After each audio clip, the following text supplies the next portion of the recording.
अध्यक्ष महोदय, एक दिन ऐसा है, कोई टकरार नहीं है, आपके इंजन जैसे नहीं है आपका एक इंजन।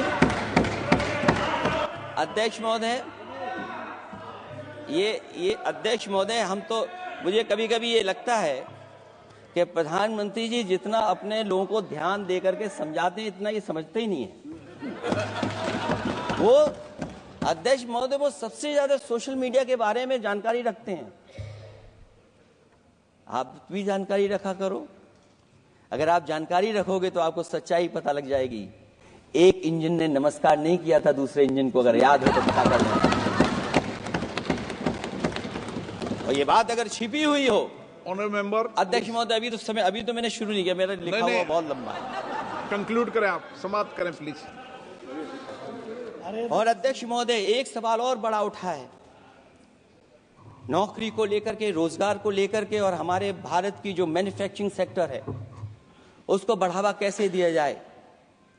चीन जैसा देश केवल एक पे हमला नहीं कर रहा है अध्यक्ष महोदय, आपकी जमीन भी छीन रहा है और आपका बाजार भी छीन रहा है।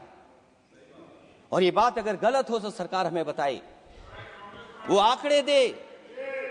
अगर कांग्रेस पार्टी का रास्ता था तो आपका रास्ता कांग्रेस पार्टी का क्यों है? अगर कांग्रेस पार्टी का वो रास्ता था तो आपका रास्ता क्यों है वो? मैं तो जानता हूं जिस दिन उनके सहयोगी साथी समझ लेंगे वो भी साथ छोड़ जाएंगे। दूसरा जो सवाल कहा गया है अध्यक्ष महोदय, जिस समय बाजार खोला गया, जिस समय हमारा व्यापार के लिए पूरा बाजार खोल दिया, हमसे ज्यादा वित्त को समझने वाले इकोनॉमिस्ट और बहुत सारे जानकार लोग वो मुझसे बेहतर समझते होंगे, लेकिन मैं ये बात समझता हूं कि जिस समय बाजार खोला गया उस समय ध्यान उतना हमारे देश की अर्थव्यवस्था पर नहीं रखा गया।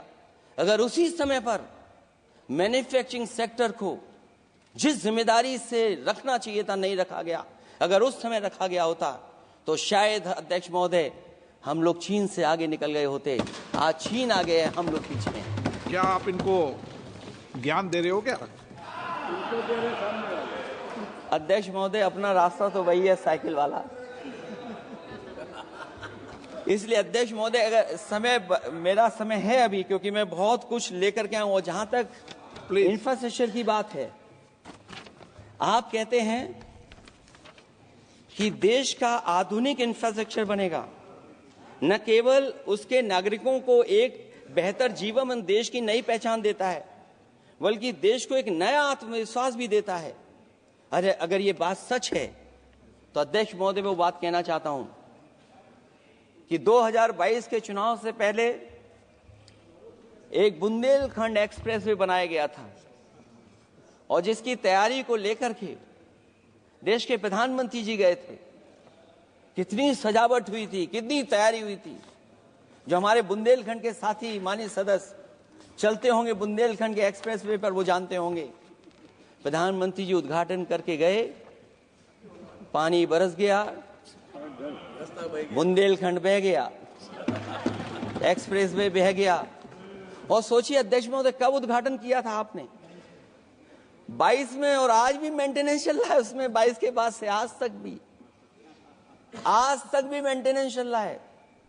और कहीं अगर आपने जो गाड़ियां बाजार में ला दी हैं, जो बाजार में आजकल अध्यक्ष महोदय जो गाड़ियां आ गई हैं, अगर वो कहीं अपनी रफ्तार से चलेंगी तो या तो पेट दर्द होगा या कमर का दर्द होगा, दोनों में से एक के लिए तो इलाज जाना ही पड़ेगा।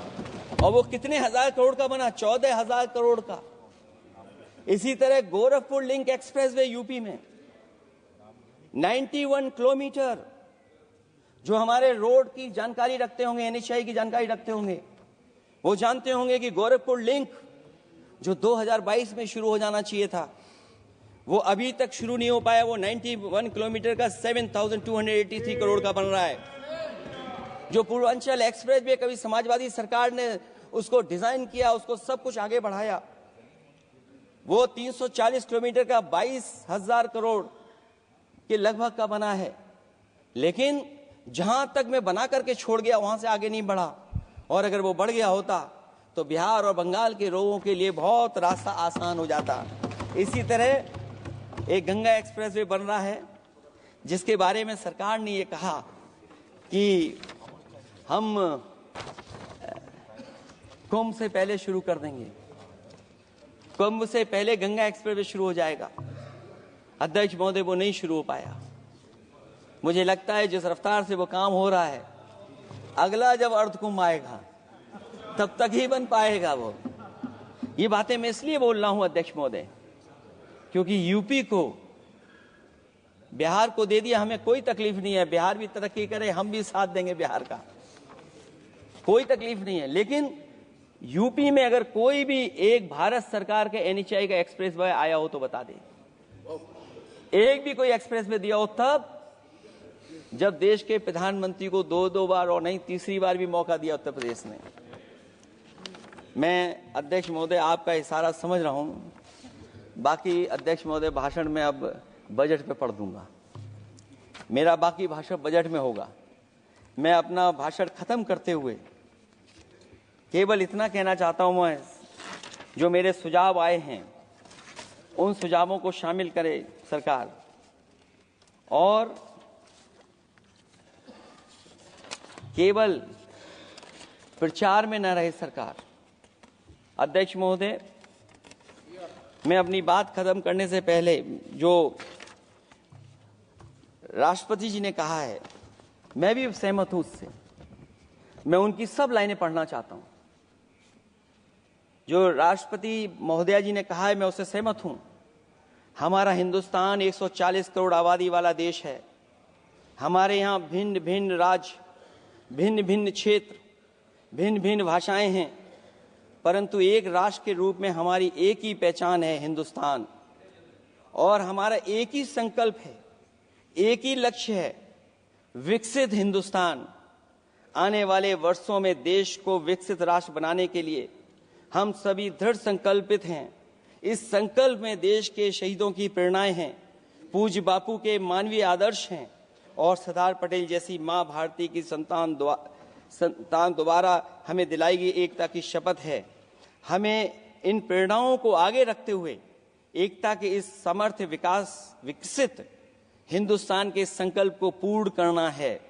आइए हम एक बार फिर एकता के संकल्प को दोहराएं और हिंदुस्तान के सपनों को पूरा करने के लिए कटिबद्ध हों। जब हम साथ मिलकर बढ़ेंगे तो हमारी भावी पीढ़ियां 2047 में अवश्य विकसित, सशक्त, समर्थ, समृद्ध, सोशलिस्ट, सेकुलर, डेमोक्रेटिक हिंदुस्तान देखेगी। मैं इतनी ही बात कहते हुआ, क्योंकि 10 बजट आपने पेश किए हैं, वो आप समझ गए होंगे, आप समझ गए बात को जो मैं कह रहा हूं। अध्यक्ष महोदय, जो बात मैं कह रहा हूं वो बात वहां तक पहुंच गई है। उनके चेहरे बता रहे हैं कि बात वो पहुंच गई है। और मैं अपने अंत में बस यही कहूंगा, क्योंकि 10 बजट के बाद ये अभिभाषण सुन रहे हैं हम लोग, 11वां बजट आ गया है। बजट हो ऐसा जिसमें सबके लिए उम्मीदें हों, समृद्धि की दिवाली और खुशियों की ईद हो। बहुत बहुत धन्यवाद अध्यक्ष महोदय, मैं आपका धन्यवाद देता हूं और सभी माननीय सदस्यों का जिन्होंने सुनने का काम किया। बहुत धन्यवाद।